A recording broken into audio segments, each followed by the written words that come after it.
भगवान श्री कृष्ण ने अपनी छोटी उंगली पर ही क्यों गोवर्धन पर्वत उठाया?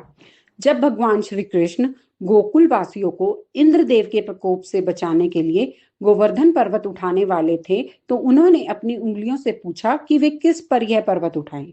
सबसे पहले अंगूठा बोला, मैं नर हूं, बाकी उंगलियां तो सब नारी रूप हैं, अतः आप पर्वत मुझ पर ही उठाएं।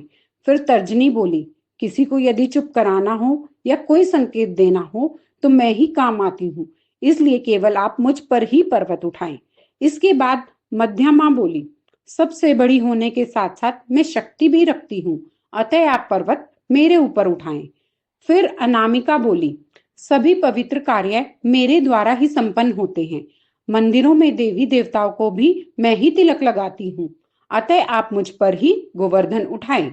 अब भगवान ने सबसे छोटी उंगली कनिष्ठा की ओर देखा तो उसके नेत्र बरबस ही भर आए।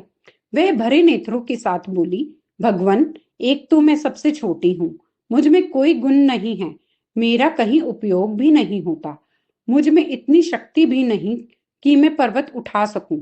मुझे केवल इतना पता है कि मैं आपकी हूँ।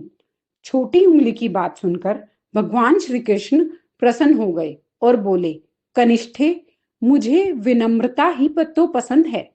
यदि कुछ पाना है तो विनम्र बनना पड़ेगा, दीन होना पड़ेगा। तब श्री कृष्ण ने छोटी उंगली को सम्मान देते हुए उसी पर गोवर्धन पर्वत उठाया। इस बात से हमें यह शिक्षा मिलती है कि कभी भी घमंड नहीं करना चाहिए। विनम्रता और सरलता ही प्रभु को रिझा सकती है। जो छोटा बने, दीन बने, सो ही हरि को पावे।